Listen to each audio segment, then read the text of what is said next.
Right, so we're here at BYO Podcast live at the Real Wine Fair here in Tobacco Docks in London, and really excited for our first guest. We've got Patrick Sullivan with us all the way from across the planet. So, Patrick, why don't you tell a little bit about yourself and what you're up to and what you brought for us? Obviously, my name is Patrick Sullivan, and that's my brand to keep things easy.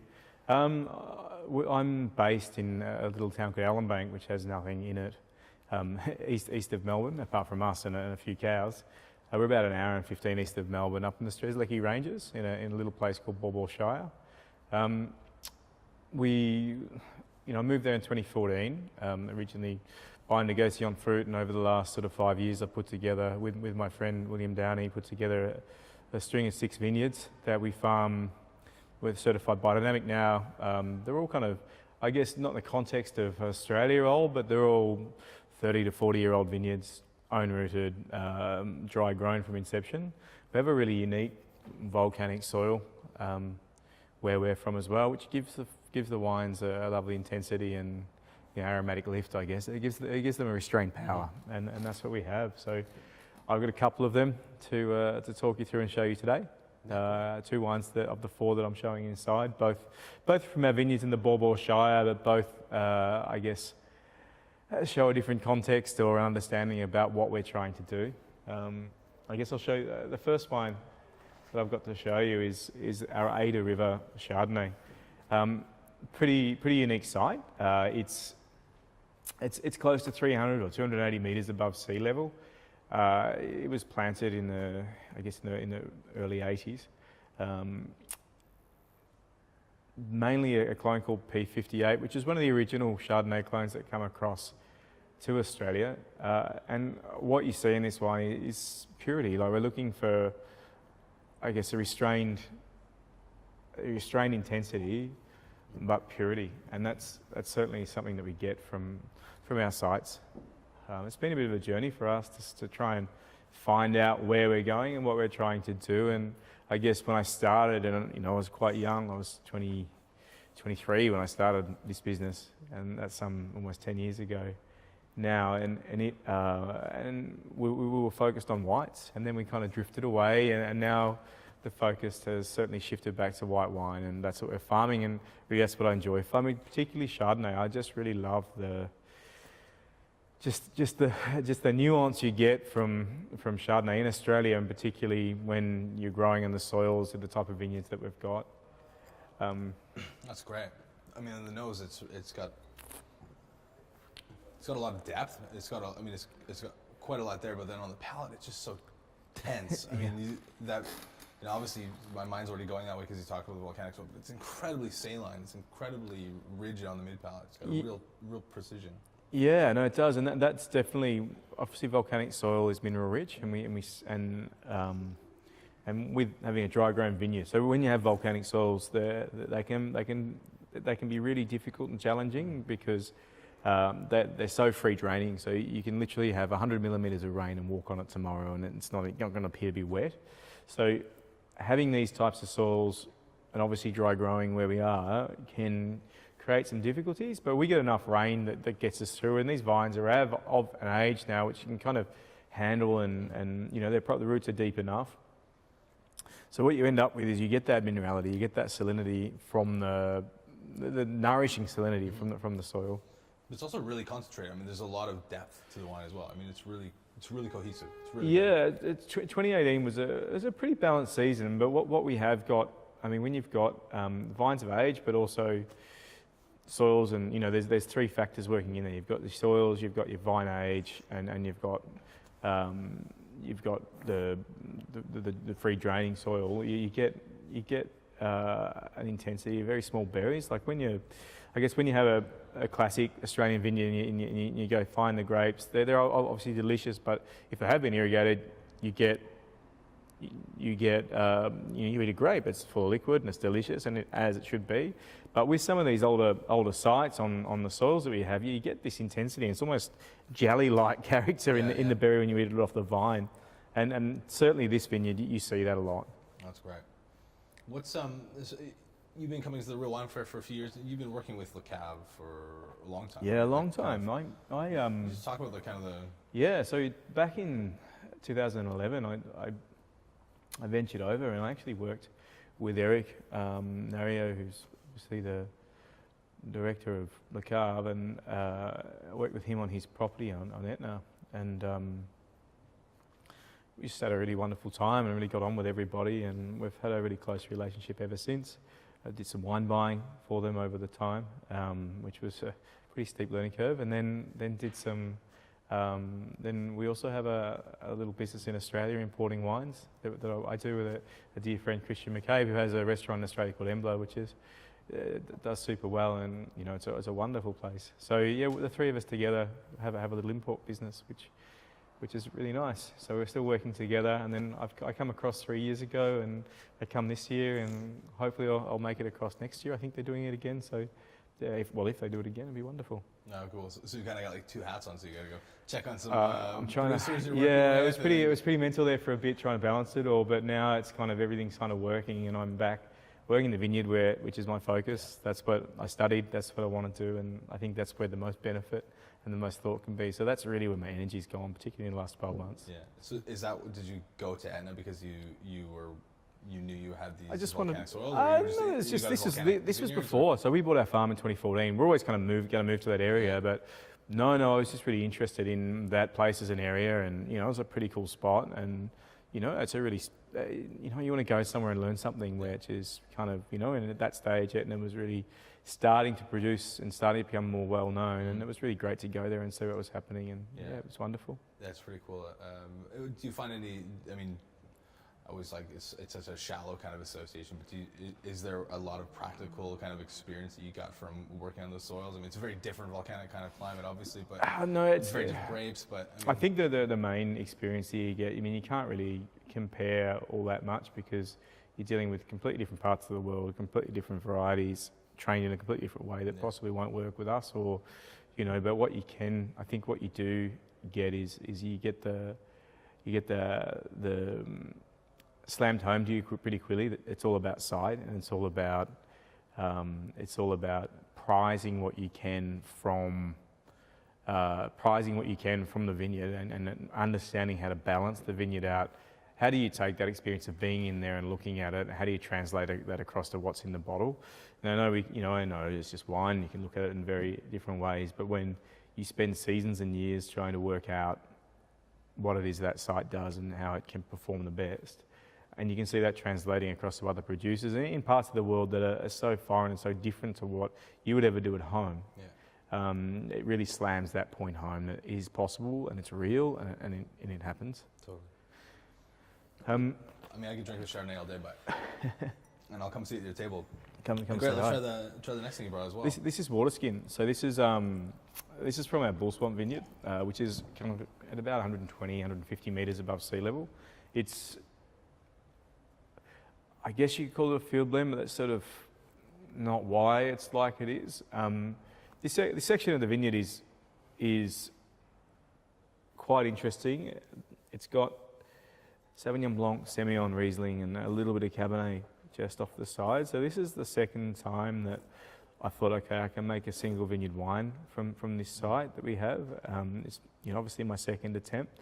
And what we're really trying to do, I mean, everyone says, oh, I'll compare this to this, and this wine kind of tastes similar to your question before, or your vineyards, this wine can taste like this wine out of Europe, or this one I've had before. So how do you do something which has no benchmark, has nothing comparable, that the only real, the only thing you can draw it back to, the only real reference point is the vineyard, and that's really what we're trying to do with this. So aromatically, it's herbal, it's spicy, it's got orange peel, and then when you taste it, it's completely different again. It's rich but tight, warming, and balanced. So it alludes to be something that it's kind of not. So it's an adventure. It's a full story within the glass. And as a contrast, with the Chardonnay, you're trying to show a site through purity and something that's really raw, which is obviously your white wine because it's pressed off so fast. Where in this wine, you're trying to prize the interest from the skins. You're trying to get out what you can to not make it a skin contact wine or stylistically a wine like that. You're trying to harness all the aromatics, all the power and attention of the vineyard and putting it into a glass without making it into a style. Because once you have a style, then all of a sudden you've got other reference points. Right. That's really interesting. I mean, it's to be so decisively avoiding any sort of benchmarking is kind of a really interesting. I've never really contemplated it before, but it's kind of. Well, it does have a reference point. It's only the site. It's where it's from, so it can't be from anywhere else. You essentially have to kind of you have to get through the woods of all these other things that could potentially distract from that, you right? and or go straight create to it. the wrong benchmarks. And you talk about skin contact. That's really interesting as well, because I think in this we did a really great episode on orange wine or skin contact wines, and it's such a giant spectrum of it. And the whole point is that it kind of gets lost in it, is the essence that there's just a lot of value, character, and flavor, and a lot of other, all kinds of different, also, technical things that you pull out of the skins. But we kind of forget why people are looking to the skins at all. And you don't have to make a skin contact wine under some sort of nomer to recognize that you're just trying to, there's value in things you want to. You're trying to find the value in it, and and then when people push it to extremes, obviously in Northern Italy, that's long-term skin contact wine, or some of the Georgian things, they're long-term skin contact wine.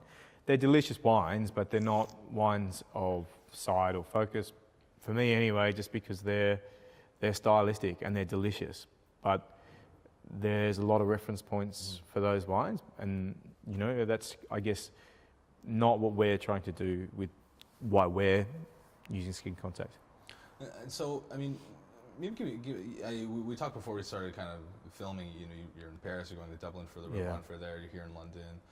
You're based in Australia. You obviously spend time in Etna. I mean, as you've kind of gone globally with your wines, I mean, maybe just talk about how do you notice differences in the markets of how your wines are perceived in Australia, or where are you pushing on an open door? Where do you have to kind of... It's pretty interesting because we started when we were young, and we're still on our journey, and what you learn, and it's different to most of the other. I guess it's a very different conversation to an established European vigneron that the family knows the style, and they've worked out their vineyards, they've worked out what they're doing, and what they're trying to achieve and what they're trying to head for. And then in Australia we have a similar thing where we have most of it, whether it be some of the natural wine producers, or whether it be Foster's or a Treasury that does Penfolds or Wolf Blass, they're making something to look a certain way. Where I guess our journey's been to make something that looks like the place that we live, I guess, and more reflective. So as you taste more and as you learn more, you're heading, you're trying to, and you mature and you learn more, and your take on the world changes. You learn about your wines change, your wines, until mine have changed drastically in the style and how I present them, to a point where you start to get comfortable and know where you're at. You have confidence. Before I used to put some aromatic, Gewürztraminer into my wines, and they sell well and it's great. But that was just my lack of confidence doing that. That was me saying, I'm not quite confident enough. I put that in there because I know people are going to like it. Where now I'm confident enough to not do that and sit back and go, I'm just going to show something quite raw and savoury, and because I'm confident in what I've got. So to bring it back to your question on, do I notice any changes in perception in different markets or how things change? It's really hard to put your finger on that right now, just because different markets have different wines from different periods, particularly in my last 4 years where things have changed dramatically. Their perception of what they are obviously has changed over time. So I think, it's really interesting, the US, which I never really exported to the US until about 12, 18 months ago. Now I've exported there, and they're getting some of these new wines which are more focused and more tuned into the farming in the vineyard. I think that'll be an interesting one to see how they're perceived and how people enjoy them there.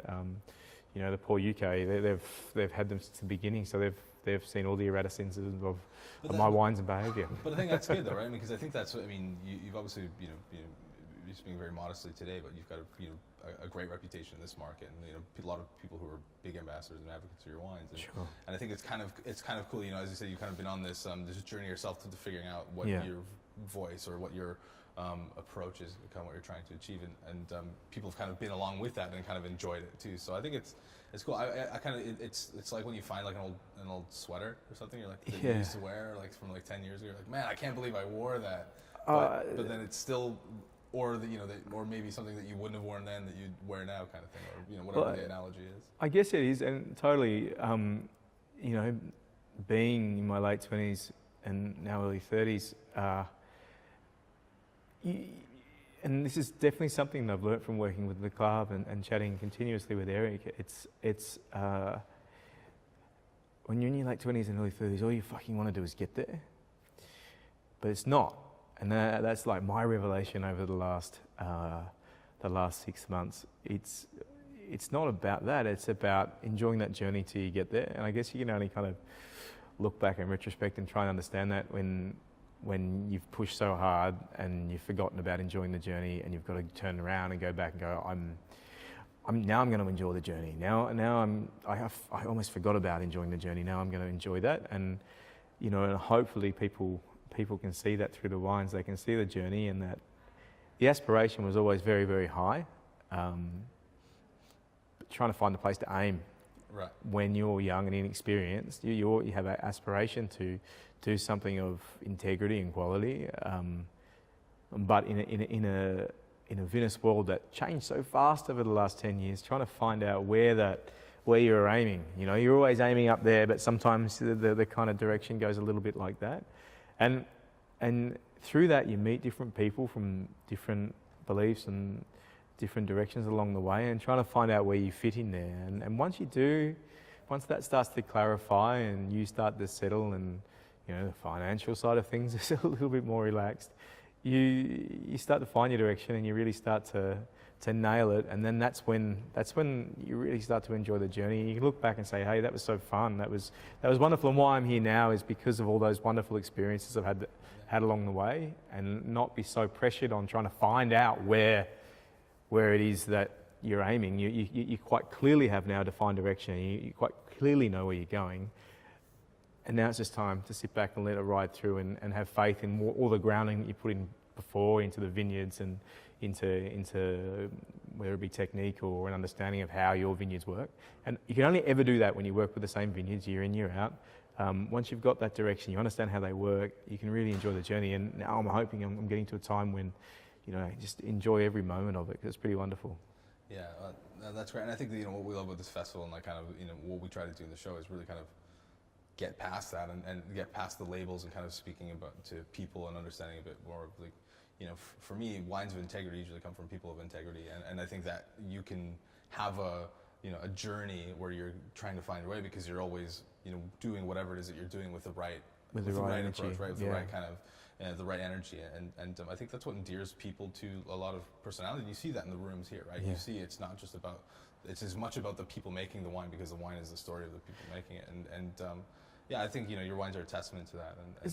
We're just it's pretty. But it's interesting you say that, and it's because it's not just my wines. When I was just talking to a few of the guys today, and I've been to a lot of these, and particularly in the last 5 to 10 years, and you go into the room and you always see the room behaving in a way, whether it be crazy, and sometimes the wines there's a lot of wines that aren't so good, and some wines that are good.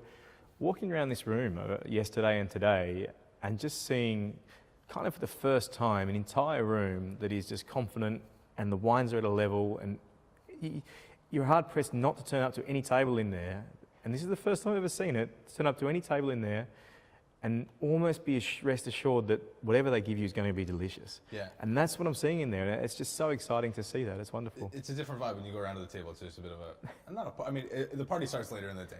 But there's definitely a vibe. It's definitely a vibe. That's great. Is there, of anything you've tasted, are there particular producers that you look to go taste, or that maybe some new producers that you've tasted? Oh, no, not any particular stands out? Not necessarily. It's really. I just find that if you had asked me in the years prior, absolutely.